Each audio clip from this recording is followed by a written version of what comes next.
이 자리에 오신 모든 발걸음에 하나님께서 복 주시길 바랍니다. 네. 교회에 오실 때는 용건을 가지고 오셔야 합니다. 우리가 이발소에 갈 때나 미용실에 갈 때는 어떤 용건이 있죠? 그렇죠. 머리를 잘 해서 아주 젊어 보이고 멋있고 예뻐지기 위해서 갑니다.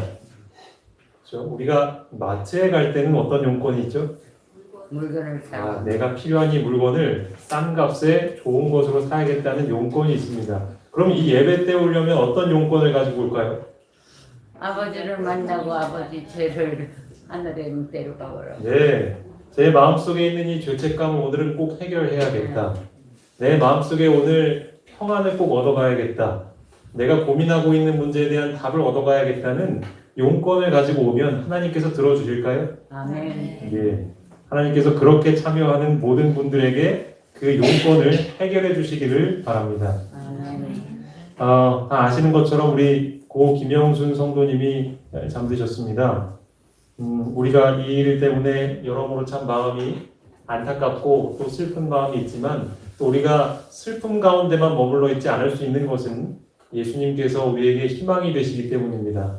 오늘 그 이유에 대해서 좀 잠깐 나누려고 하는데요. 그 전에 우리 장쌍준 성도님 소식을 좀 전하겠습니다. 지난 화요일 날 그 병원에 계실 때 저희가 몇 분들이 함께 방문을 다녀왔습니다. 아주 감사하게도 잘 걸으십니다. 물론 이제 어디 붙잡고 걸으시긴 하지만 처음보다는 많이 회복된 모습으로 이렇게 걸으시는 모습을 볼 수가 있었습니다. 지금은 따님 댁에 계시고요. 그래서 혼자서 생활하시는데 이제 괜찮다고 판단이 되시면 곧 댁에 내려오실 거라고 합니다. 그래서 아마 멀지 않아 공평에 다시 오시게 되지 않을까 이렇게 생각이 드는데요. 여러분 기억나실 때마다 함께 기도해 주시고 또 응원해 주시면 감사하겠습니다. 그리고 앞서 말씀드린 것처럼 오늘 있을 그 3시에 있을 위로 예배 때도 우리 가급적이면 우리 모든 성도님들이 함께 참여해 주셔서 우리 유족들에게 하나님의 위로가 함께 하시기를 기원해 주시면 감사하겠습니다. 한 2시 20분에서 30분 사이에 출발을 하면 될 것 같습니다. 한 20분 정도에 출발할 예정이니까요. 감안하시고 준비해서 와주시면 감사하겠습니다. 오늘 말씀의 제목은 우리도 부활할 수 있을까입니다. 내가 부활을 할 수 있을까? 이것은 교회에 다니는 분들에게는 가장 큰 관심사가 아닐 수 없습니다. 오늘 이 얘기를 좀 드릴까 합니다. 니고데모가 예수님을 찾아갔습니다. 그에게 예수님께서 이렇게 말씀하십니다. 예수께서 대답하여 이르시되 진실로 진실로 내게 이르노니 사람이 거듭나지 아니하면 하나님의 나라를 볼 수 없느니라. 니고데모는 당시의 선생이었습니다. 하지만 예수님의 이 말씀을 이해할 수 없었습니다. 당시에 거듭났다라는 표현은 개종을 했다라는 뜻입니다. 하나님을 믿지 않던 이방인이 하나님을 믿기로 받아들였다라는 뜻입니다. 그런데 니고데모는 유대인의 선생이었죠. 하나님에 대해서 가르치는 사람에게 거듭나야 한다고 하니 이해할 수가 없었던 것입니다. 바람이 임의로 불매 내가 그 소리는 들어도 어디서 와서 어디로 가는지 알지 못하나니 성령으로 난 사람도 다 그러하니라. 여러분 바람은 보이나요? 안 보이나요? 안 보입니다. 그렇죠. 안 보이지만 바람이 부는 걸 알 수 있습니까? 네. 어떻게 알 수 있죠? 모든 기울이 흔들리고 네. 저도 흔들리고. 네. 우리 장소희 집사님을 흔들 만큼 강한 바람이 불면 저렇게 강한 바람이 부는구나를 보면서 알 수 있지요. 느낄 수 있고 볼 수 있지요. 마찬가지로 성령은 보이지 않으시지만 성령께서 마음에서 역사하실 때에 변화되는 모습을 우리 볼 수 있습니까? 네. 하나님은 마음의 악습을 날려버리는 그런 강력한 바람과도 같은 분이신 것이죠. 아멘. 니고데모가 대답하여 이르되 어찌 그러한 일이 있을 수 있나이까. 니고데모는 여전히 이해할 수 없었습니다. 이 말 자체를 이해하지 못했던 게 아니라 어떻게 그것이 가능하냐라는 의미에서 그는 이해할 수가 없었던 것이죠. 내가 열심히 해야 바뀌는 거지 어떻게 그렇게 될 수 있는가? 우리가 신앙을 하지만 이 경험을 해보지 못한 분들은 이것을 이해할 수가 없는 것이죠. 하지만 우리가 이것을 경험해 보면 알게 됩니다. 하나님께서 우리 마음을 바꿔주시고 우리의 성품이 변화될 수 있는 것이 가능하다는 걸 말입니다. 중요한 것은 이러한 변화의 경험은 하늘에서 하는 게 아니라 땅에서 하는 것입니다. 그래서 우리의 성품의 변화는 하늘에 가서 하는 것인가요? 아니요. 이 땅에서 하는 것입니다. 내가 땅의 일을 말하여도 너희가 믿지 아니하거든 하물며 하늘의 일을 말하면 어떻게 믿겠느냐. 성품의 변화는 이 땅에서 충분히 이루어질 수 있는 일입니다. 그리고 그것이 이 자리에 계신 모든 분들에게 이루어지기를 바라고 계십니다. 이제 니고데모의 관심은 거듭남의 방법, 어떻게 하면 그럼 거듭날 수 있지? 여기에 초점이 맞춰지게 됩니다. 예수께서 말씀하시고 계실 때에 어떤 진리의 섬광이 이 관원의 마음을 꿰뚫었다. 성령의 부드럽고 순복하게 하는 감화가 그의 마음을 감동시켰다. 그러나 그가 구주의 말씀을 다 이해한 것은 아니었다. 그는 중생의 필요성보다 그것을 성취시키는 방법에 더 감명을 받았다. 밤중에 예수님과 앉아 이 거듭남에 대한 설명을 자세히 듣는 동안 그는 이 거듭나는 방법에 매우 놀라며 또 감명을 받았습니다. 여러분 이게 뭔지 아십니까? 예, 나비죠.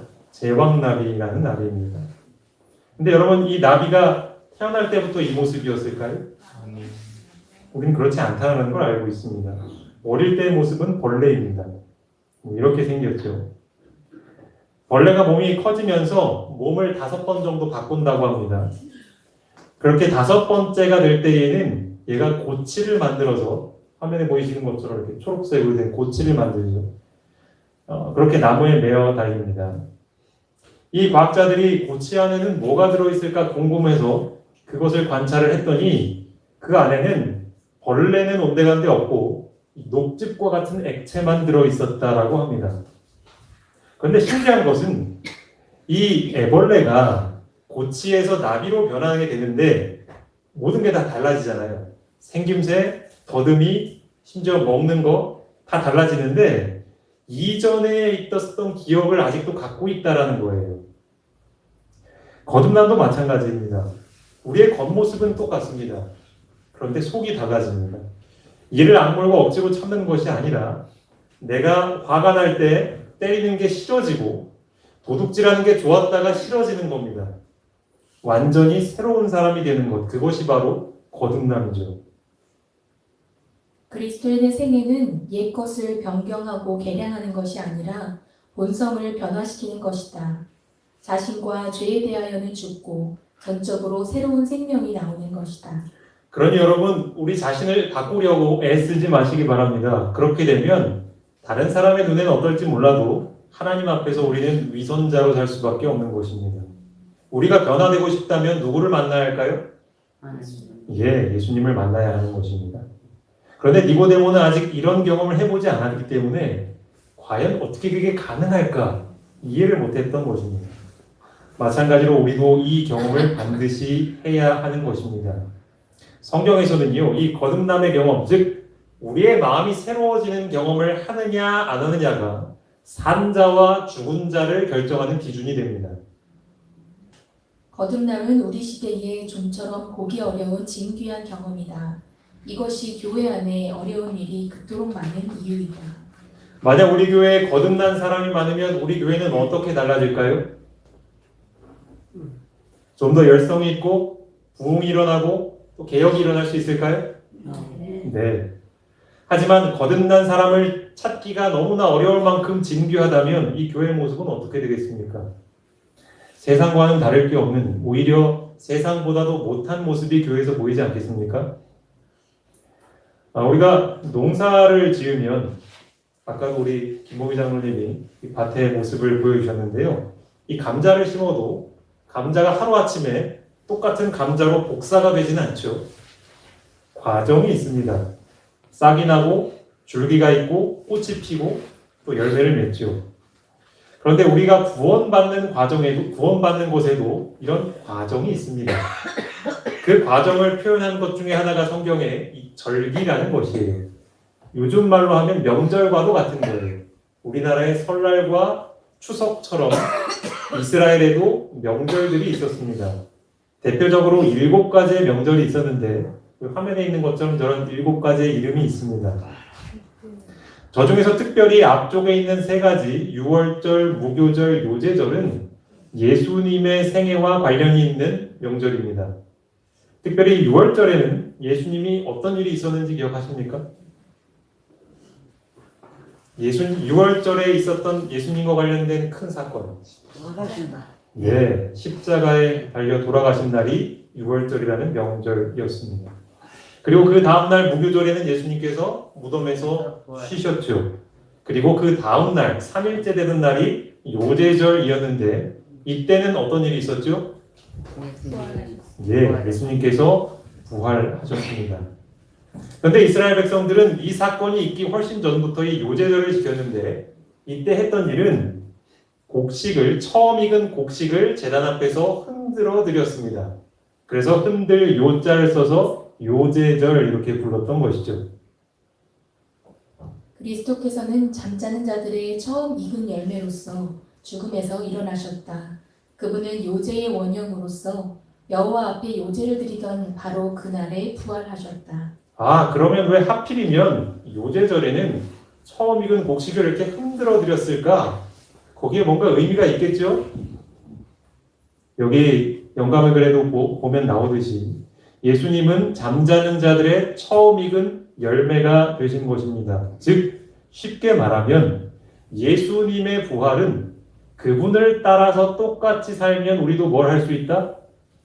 부활할 수 있다라는 것을 보여주시는 거예요. 감사한가요? 무덤들이 열리며 자던 성도의 몸이 많이 일어나되 예수의 부활 후에 그들이 무덤에서 나와서 거룩한 성에 들어가 많은 사람에게 보이니라. 예수님이 부활하셨을 때 혼자 부활하신 것이 아니었습니다. 그때 함께 부활했던 성도들이 있었다 이렇게 표현을 합니다. 마치 요제절에 곡식 한 줄기만 드린 게 아니고 곡식 한 단을 무더기로 드린 것처럼 예수님이 부활하셨을 때 성도들이 여럿이 함께 일어났습니다. 오래전에 죽었던 그 믿음의 선조들 뿐만 아니라 죽은 지 얼마 안 됐던 성도들까지도 그들의 이름과 모습은 알 수 없지만 많은 사람들은 그들의 모습을 보며 놀라움을 금치 못했을 것입니다. 이 아프리카에는요, 우리나라와 날씨가 다르죠. 우리나라에는 봄, 여름, 가을, 겨울 4계절이 있는데 아프리카에는 특별히 이 건기와 우기가 있습니다. 이걸 나누는 기준은 뭘까요? 비가 적게 오는 때와 많이 오는 때 이렇게 나누는 거죠. 사실 건기가 되면 물이 없기 때문에 대부분의 동물은 물을 구하기 위해서 다른 곳으로 떠납니다.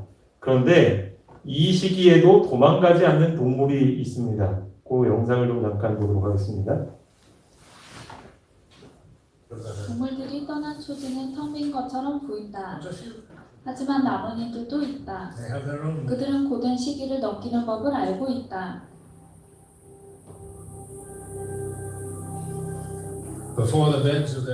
웅덩이 바닥이 다 마르기 전에 황소 개구리들이 땅으로 들어간다. 황소개구리. 묽게 머금은 옷을 입고 단단한 무덤에 들어가는 것이다.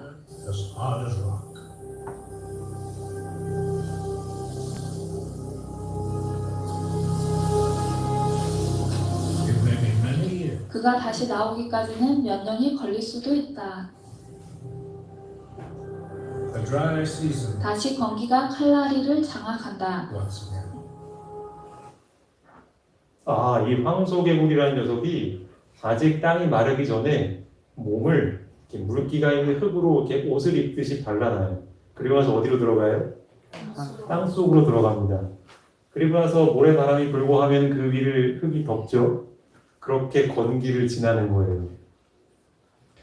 우리도 언젠가는 생명이 다하고 무덤에 들어갈 날이 오겠죠. 그렇다면 우리고 나올 수 있을까요?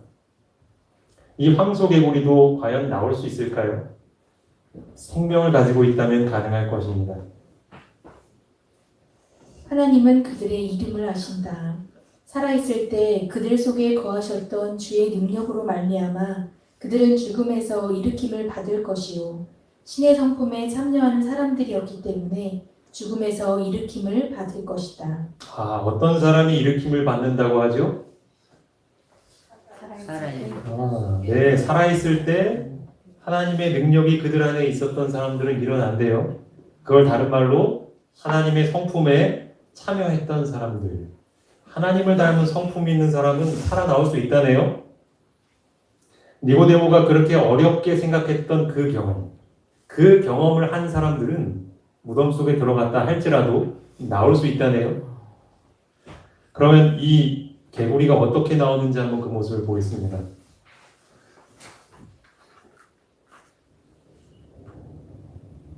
All the elements finally 모든 조건이 갖추어지면 새 세대의 생명이 눈을 뜬다. of life.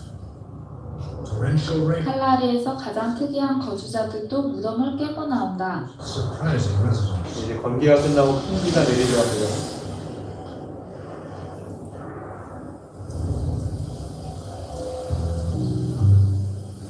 From deep underground, 땅 밑에서 보복을 입고 있던 그가 나타난다.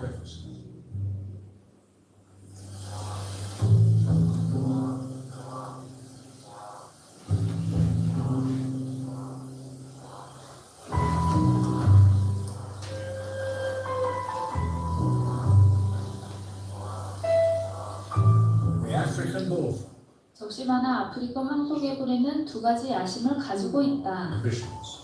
아까 그 개구리가 먹는 나왔네요. 것과 번식하는 것이. 참 희한하죠, 그렇죠? 어떻게 그렇게 오랫동안 땅 속에 있다가 살아서 나왔을까요? 개구리도 나오는데 우리라고 못 나올까요? 하나님께서 그 일을 하실 수 있을까요? 그렇기 때문에 우리가 지금 살아있는 동안 해야 할 가장 중요한 일은 뭐냐면 이렇게 나올 수 있는 준비를 해야 하는 거예요. 하나님의 성품을 갖기 위하여 하나님을 붙잡는 것입니다. 내 힘으로 하는 게 아니고 예수님을 계속해서 모실 때 그 일을 이루어 주시는 겁니다. 이를 놀랍게 여기지 말라. 무덤 속에 있는 자가 다 그의 음성을 들을 때가 오나니 선한 일을 행한 자는 생명의 부활로 악한 일을 행한 자는 심판의 부활로 나오리라. 예, 예수님께서 이제 오실 때에 말씀하실 것입니다. 한 사람 한 사람의 이름을 부르실 것입니다. 그런데 살아있을 때 그 음성을 들었던 사람들은 이거 하나님 목소리인데 하고 벌떡 일어날 겁니다. 하지만 우리가 살아 생전에 개인적으로 하나님의 음성을 들어본 적이 없는 사람들은 이 음성을 들을 수가 없는 것이죠. 주의 죽은 자들은 살아나고 그들의 시체들은 일어나리이다. 티끌에 누운 자들아 너희는 깨어 노래하라. 주의 이슬은 빛난 이슬이니 땅이 죽은 자들을 내놓으리로다. 내 백성아 갈지어다. 내 밀실에 들어가서 내 문을 닫고 분노가 지나기까지 잠깐 숨을 지어다. 예, 잠깐 쉬는 겁니다. 건기를 잠깐 피해서 쉬다가 개구리가 우기를 알고 나오잖아요. 우리도 이 땅에서 우리의 생명이 다하면 잠깐 쉬는 겁니다. 그러다가 하나님께서 부르실 때 나오는 것입니다. 그렇기 때문에 우리가 아무리 바빠도 정말로 잊지 말아야 할 것은 이 준비를 내가 해야 하는 거예요. 내가 그리스도와 그 부활의 권능과 그 고난의 참여함을 알고자 하여 그의 죽으심을 본받아 어떻게 해서든지 죽은 자 가운데서 부활에 이르려 하노니. 네, 어떻게 해서든지 어디에 이르려? 부활에 이르려 해야 하는 것이 우리의 당연한 목표가 되어야 되지 않을까요? 부활이 없다면 우리가 신앙하는 게 얼마나 아까워요. 이렇게 아까운 시간, 아까운 돈도 들이고 때로는 아까운 노력을 들이고 봉사를 하고 결국 우리가 이것을 통해서 부활, 영원한 생명을 얻지 못하면 얼마나 어리석고 안타깝겠습니까? 그런데 어떻게 우리가 이 일을 이룰 수 있는가? 바로 살아있을 때 예수님의 이름을 붙들면서 죄와 싸우는 경험을 하는 것입니다. 우리도 예수님처럼 본성이 거듭나게 되면 부활을 경험할 수 있는 것이죠. 사람의 개인적 경험은 그분과 더불어 자아에 대한 죄된 사랑이 십자가에 못 박힐 때 그리스도와 함께 부활을 경험한다. 그리스도는 결국 어떤 인간을 파괴하지 않는다. 여러분, 아내가 남편을 무시하는 말을 하면은 남편들은 어떻게 해야 되죠? 본때를 좀 보여드리지 않나요? 기가 꺾이면 안 되잖아요. 아닌가요? 아, 여기는 아내분들이 더 많으셔서 제가 이러다 혼나겠는데. 그때 하나님의 음성을 들어야죠. 사랑으로 하나님께서 참으라 하시면 어떻게 해야 돼요? 참아야 그렇죠. 참아야죠. 하나님의 음성을 듣고 굴복해야 나에게 생명이 있는 거예요. 양쪽의 소리가 분명히 들립니다. 너 이렇게 놔두면 평생 이렇게 무시당하며 살 거야. 가만두면 안 돼. 한쪽으로는 아니야. 너 참아. 내가 너한테 어떻게 되었는지 생각해봐. 이 속에서 아주 사소해 보이는 이 일 속에서 하나님의 뜻을 위해서 내 자아를 꺾는 거예요. 이 경험을 통해서 우리는 거듭남으로 한 걸음 한 걸음씩 갈 수 있는 겁니다. 마치 여러분 대나무 아시죠? 대나무를 이렇게 휘었다가 탁 놓으면 대나무가 어떻게 될까요? 다시 돌아갑니다. 좀 더 세게 했다가 놔도 또 돌아가요. 그런데 어느 정도의 힘을 주게 되면 이 대나무가 그 휘어지는 것이 멈추고 탁 부러지는 지점이 생깁니다. 그렇죠? 마찬가지로 우리가 계속해서 하나님의 음성을 듣고 내 자아를 포기하는 경험을 하다 보면 어느 순간에선가 내 자아가 탁 꺾이는 지점이 옵니다. 그때 바로 우리의 생명이 시작되는 거예요. 거듭남이 시작되는 것이죠. 이것이 바로 우리가 부활을 준비하는 방법인 것입니다. 인간은 악을 물리칠 수 있는 능력을 얻을 수 있는데 그 능력은 이 세상이나 사망이나 지옥이 지배할 수 없는 능력이며 그리스도께서 승리하신 것처럼 저들을 승리할 수 있게 하는 능력이다. 저들 인간 안에서 신성과 인성이 결합될 수 있다. 네, 우리도 예수님이 이미 이기셨기 때문에 그 이름을 부르고 의지할 때에 그 음성을 듣고 받아들일 때에 그 일이 우리에게도 일어날 수 있는 것입니다. 그리고 우리 마음을 바꿔주시는 그 성령의 능력이 똑같이 우리를 부활시켜주는 능력이 될 것입니다. 영상을 좀 하나 볼 텐데요. 우리 껍질을 입고 있는 개가 있습니다. 소라개라는 개인데 이 영상을 좀 잠깐 보도록 하겠습니다.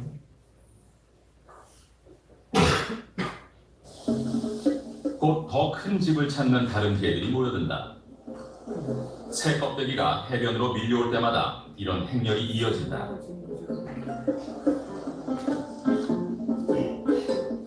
아쉽지만 새 고등 껍데기는 이들에게도 너무 크다. 큰 껍데기가 나타났어요. 그런데도 자리를 뜨지 않고 서로를 살펴보는가 싶더니 싸우는 게 아니고 곧이어 살펴보는 아주 거예요. 놀라운 일이 벌어진다. 개들이 몸집 순서대로 질서정연하게 줄을 선다. 아, 키 순서대로 줄을 제일 큰 서네요. 개는 맨 앞, 제일 작은 개는 맨 뒤. 다들 집을 교환하려고 줄을 서는 것이다. 아직 줄이 완성되지 않았기 때문에 누구도 거래를 시작할 수 없다. 다들 크기가 딱 맞는 개가 나타나기를 기다린다. 이제 저 큰 껍질을 입을 수 있는 개가 나타나야 되는 거예요.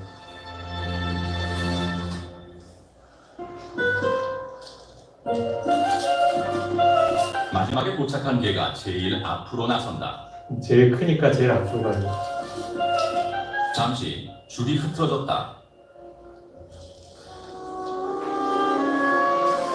개들이 줄을 바로잡는 동안 드디어 작은 개가 다가가서 줄의 맨 끝에 자리를 잡는다.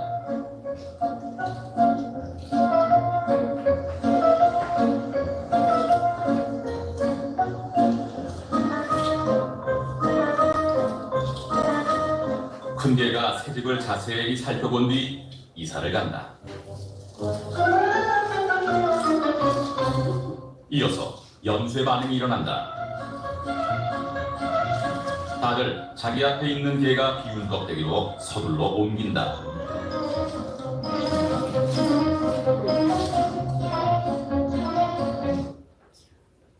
얘네도 몸이 크면은 더 큰 껍데기가 필요하잖아요. 그죠?